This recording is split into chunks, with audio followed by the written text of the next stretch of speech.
अभी तक आपने विभिन्न आयुर्वेदिक पेड़ों के बारे में उल्लेख सुना होगा जो कोई ना कोई बीमारी को दूर करने में सहायक माने जाते हैं।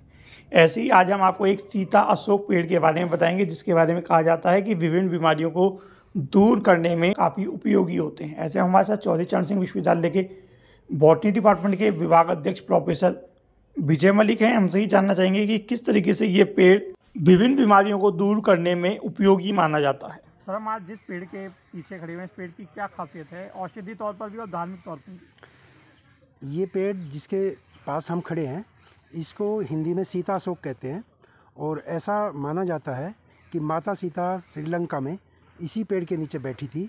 जिसको हम अशोक वाटिका कहते हैं, यानी कि अशोक वाटिका में यही पेड़ था। और बॉटनी की भाषा में इस प्लांट को हम साराका अशोका कहते हैं। और ये प्लांट इंडिया और श्रीलंका और इसके आसपास की कंट्री में ही ये पाया जाता है। इसका रिलीजियस पॉइंट ऑफ व्यू से बहुत इंपॉर्टेंट है और मेडिसिनली भी प्लांट ये बहुत इंपॉर्टेंट है। अगर मेडिसिनल प्लांट की बात करें तो क्या क्या चीज़ इसमें उपयोगी है? इसकी जो छाल होती है वो मेडिसिनली इंपॉर्टेंट होती है। इसकी जो लीव्स होती है और फ्लावर होते हैं वो भी मेडिसिनली इंपॉर्टेंट होती है। लीव्स को और फ्लावर को अलग तरीके से यूज़ करते हैं और इसकी छाल को हम अलग तरीके से यूज़ करते हैं। इसकी जो छाल है वो पेशाब संबंधी, यूटेराइन संबंधी कोई भी प्रॉब्लम हो उसके लिए टॉनिक की तरह काम करता है। इसकी बार्क को हम पाउडर बना के हम ले सकते हैं। इसके अलावा इसकी जो बार्क होती है उसकी एस्टेंजेंट प्रॉपर्टी होती है। अगर आपके पास कहीं कट है, शरीर में कहीं कट लगा हुआ है, कहीं फोड़ा लगा हुआ है तो इसकी बार्क का पाउडर बना के आप इसको यूज़ कर सकते हैं और ये ब्लीडिंग को रोकता है।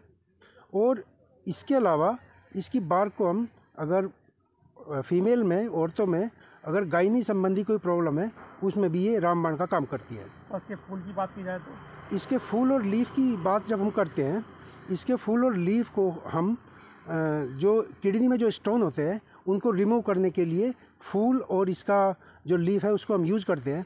इसके अलावा अगर किसी आदमी को शुगर लेवल बढ़ा हुआ है तो इसका लीफ और फ्लावर को भी हम यूज़ कर सकते हैं। किस तरीके से जिसको स्टोन है वो किस तरीके से इसका फ्लावर का यूज़ करें?